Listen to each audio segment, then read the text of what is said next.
I don't remember the exact moment it started. The feeling that I was nothing more than a shadow in my own home.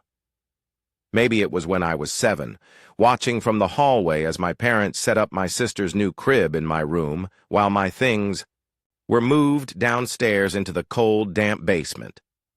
Maybe it was when I was 10 and my mother looked me dead in the eye, exhausted but unwavering, and told me, "You're the older brother. She needs you more than you need anything else." Or maybe it was when I was 14, standing in the wreckage of my school laptop, one that had been given to me so I could keep up with my classes, only to be told that I shouldn't have left it where she could reach it. It wasn't just about the things I lost, though I lost a lot. It was about how, in my parents' eyes, I wasn't a son. I wasn't even a person. I was a duty. For as long as I could remember, my world had revolved around my sister. She is severely autistic, nonverbal, and needs constant supervision. She cannot be left alone for even a moment, and when she is, she destroys things. She has ripped apart books with her bare hands, smashed plates, shattered televisions, pulled hair, scratched skin, bit flesh until it bled, and I was expected to handle it.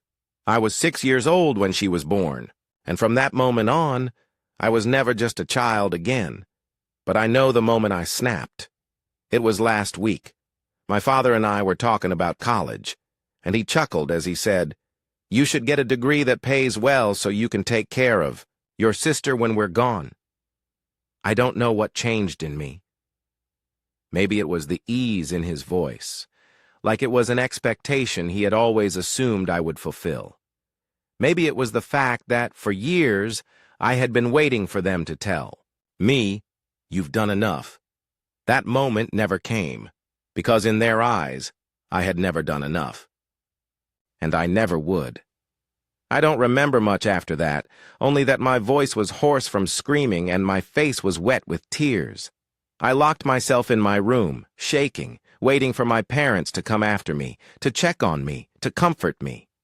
They never did, and that's when I knew I had to leave. I didn't grow up with bedtime stories. I grew up with whispered warnings. Keep the door locked. If she gets too rough, just take it. You need to be more understanding. I was 7 when I learned that my sister's needs always came first, that my feelings, my existence, was secondary.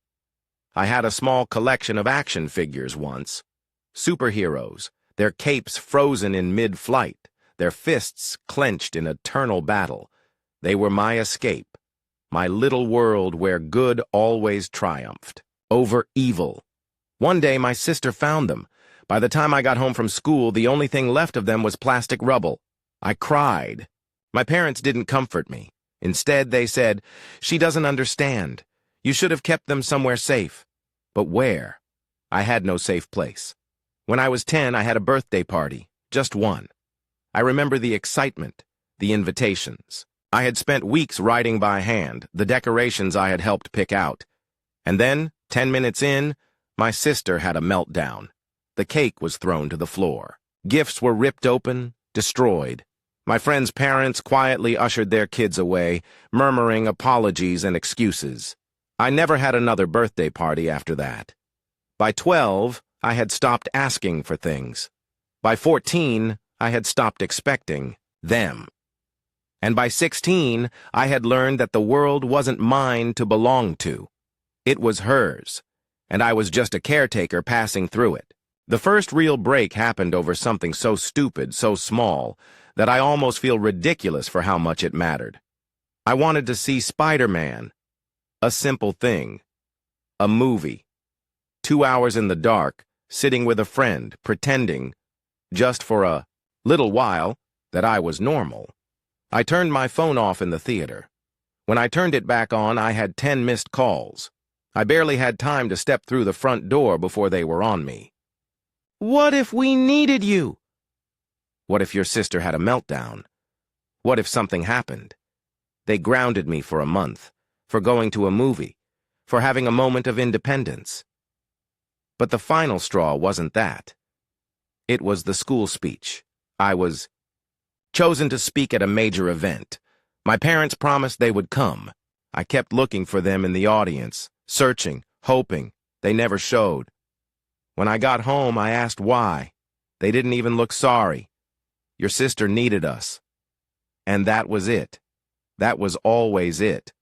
The night my father made that joke about college, about me paying for my sister's care, I shattered. I don't remember everything I said.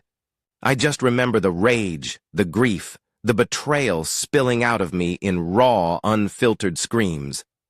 I locked myself in my room and I waited. Waited for them to knock. Waited for them to say, "We're sorry." Waited for anything.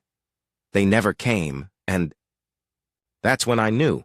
I didn't have parents, I had employers, and I was just their unpaid worker. My grandfather found out. I don't know who told him, but I will never forget the look on his face when I told him everything. He was horrified, and then he told me the truth.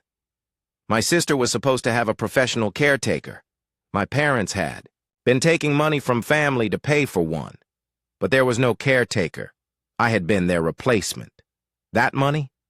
Gone. My grandfather was furious. He told me I wasn't going back. He refused to let me go back.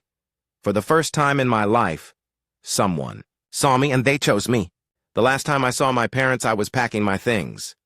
My mother cried. She told me she loved me. I don't know if she meant it. Maybe one day I'll talk to them again. Maybe I'll even have a relationship with my sister, on my own terms. But today I walk away. Today, I choose me. If you've ever felt like your family only sees you as a caretaker, if you've ever felt invisible, you are not alone. You deserve to be more than just a shadow in someone else's life. You deserve to be seen, and you deserve to be free. Thank you for watching. If you haven't subscribed, yet please do so and hit the notification bell to stay updated with more shocking real-life stories happening around you.